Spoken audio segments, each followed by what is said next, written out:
Japan में आना कितना आसान है, कितना मुश्किल है, रहने के लिए कैसा मुल्क है, कमाई के लिए कैसा मुल्क है, ये सारी बातें आज सीनियर सहाफी इरफान सिद्दीकी साहब के साथ करते हैं। बाहर मुल्कों में समझा जाता है कि जापान की नेशनलिटी बहुत मुश्किल है, ऐसा नहीं है। जापानी लड़की से शादी करने का फायदा ये है कि इरफान साहब, मैंने एक खबर पढ़ी थी और वो ये थी कि जी टोक्यो शहर में ही जापानियों ने एक साल के अंदर पता नहीं कितनी रकम जमा करवाई थी जो उनको मिली थी, यानी सड़क पे या कहीं पे मिली थी। तो क्या ये बात दुरुस्त है कि ये कौम इतनी ही दयानतदार है? बिल्कुल कौम वाकई जापानी दुनिया की ईमानदार तरीन कौम है। और एक ये भी कहा जाता है कि अगर जापानी कौम कलमा पढ़ ले तो ये हमसे अच्छे मुसलमान साबित हो सकते हैं। तो सच बोलते हैं, मेहनत करते हैं, ईमानदार कौम है और ट्रस्ट करते हैं और ऐसे काम करते हैं कि लोग इन पर ट्रस्ट कर सकें।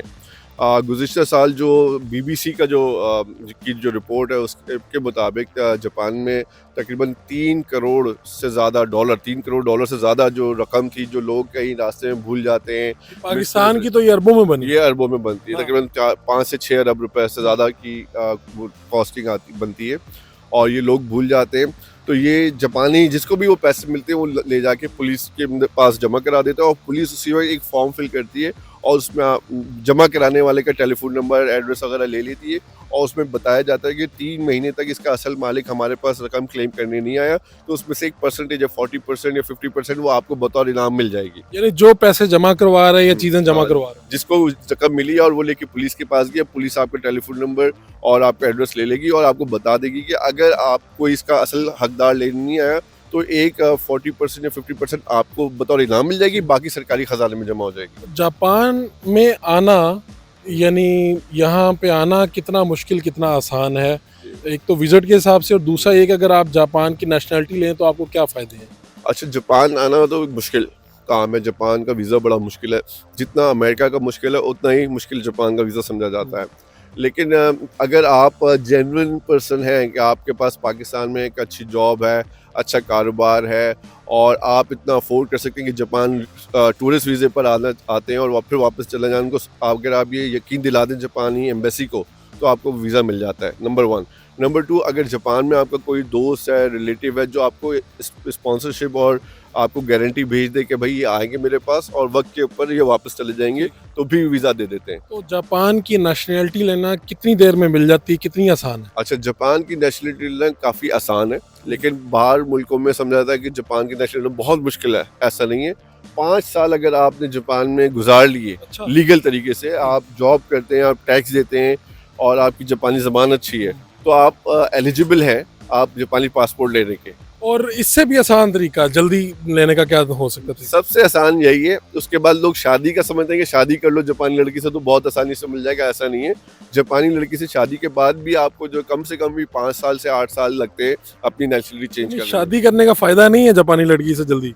जापानी लड़की से शादी करने का फायदा ये है कि बहुत सारे लोग हैं जो आते हैं और ओवर स्टे हो जाते हैं। अब उनके पास वीजा नहीं है, उनको वीजा लेने के लिए सबसे बेस्ट ऑप्शन ये है कोई जापानी खातून से शादी कर लें, वो उनको अपनी गारंटी में वीजा दिलवा देती है, फिर आपकी जिंदगी गुजर। अगर आपको ये भेज रहे हो वापस और आपने शादी कर ली है तो फिर आपको ये रख लेते हैं, नहीं जाने देते? बिल्कुल ऐसा हुआ है बहुत सारे केसेस में पाकिस्तानियों के साथ कि वो उन्होंने भी एक ओवर स्टे हो गए, 4 साल 5 साल आप ओवर स्टे रहे, सडनली आपको एक जापानी लड़की से मोहब्बत हो गई, शादी हो गई और शादी के बाद आपने पेपर सबमिट कराए और आपको पुलिस ने पकड़ लिया, आप कहीं रास्ते में जा रहे हैं, पुलिस ने चेक किया और आपको पकड़ लिया।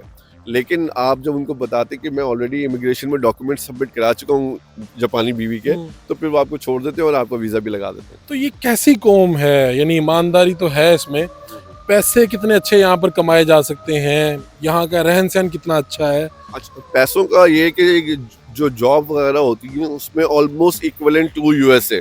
ठीक है। जितना पैसा आप अमेरिका में कमा लेते हैं, एक आम आदमी जो पर आवर के हिसाब से अगर नौकरी करता है $10 $12 तक की नौकरी मिलती है अमेरिका में, उसी तरह जापान में भी 1000 येन 1200 येन 1400 येन पर आवर आपको मिल जाते हैं। यानी आम से आम मजदूर भी अच्छे पैसे बना लेता है। 2-2,500 तक आदमी बना लेता है, जो पाकिस्तान के तकरीबन 4-5 लाख रुपए होते हैं। 5 लाख से ऊपर ही बनता है। बन जाता है, बिल्कुल बना लेते हैं। तो जापान में पैसा है और अगर अच्छी जॉब मिल जाए तो आप अच्छा, और फिर अगर आप बिजनेस में सेटल हो जाए तो फिर तो अनलिमिटेड मनी है जापान में। आपने तो खुद कई कहानियों के यानी शाहिद हैं लोगों को ऐसा देखा कि लोग आए मजदूरी करते थे और बाद में यहाँ पर अमीर तरीन हो गए? जी, जापान में हमारे बड़े रोल मॉडल हैं।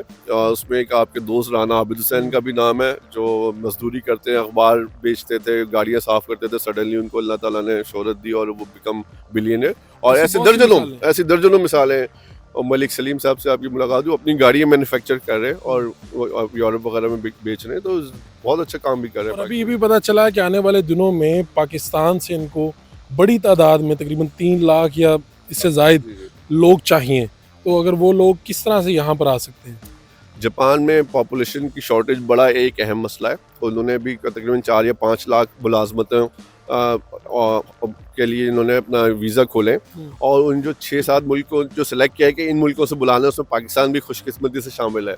उसका तरीकाकार ये है कि आपने एक लैंग्वेज का एग्ज़ाम पास करना है और अपनी छोटी सी, अगर आपके पास 2-4 साल का तजुर्बा है तो आप अप्लाई करें, आपका वीज़ा लग जाए तो आपको बेहतरीन 3-4 ढाई-3 हज़ार डॉलर की वर्किंग वीज़ा भी होगा, जॉब भी होगी, आप इंजॉय करें लाइफ को। जापान आए तो कितने दिन यहाँ पे रहना चाहिए? जापान को देखने के लिए कितने दिन काफ़ी? टूरिज्म के लिए मेरे ख्याल से हफ्ता से 10 दिन जो मिनिमम। और और अच्छा बेहतरीन महीना कौन सा आने के लिए? मार्च और April is the best month कि यहाँ सकूरा सीज़न होता है, खूबसूरत फूल नज़र आते हैं दरख्तों पे, पूरा पिंक लाल हो रहा होता है। तो वंडरफुल सीज़न मार्च और अप्रैल दुनिया का बेहतरीन सीज़न है, जहाँ पे दुनिया में सबसे ज़्यादा सैयाह जापान आते हैं। बहुत शुक्रिया, इरफान सिद्दीकी साहब हमारे साथ मौजूद थे। जापान कितना खूबसूरत मुल्क है, कितना खुशगवार है यहाँ पर रहना, कितने पैसे कमाए जा सकते हैं और यहाँ की बेहतरीन जो खूबियाँ हैं, ये कितने ईमानदार हैं, ये सब कुछ बता रहे थे। अपने मेज़बान फ़ारूक वड़ाइच को जापान से इजाज़त दीजिए, अल्लाह ने के बाद।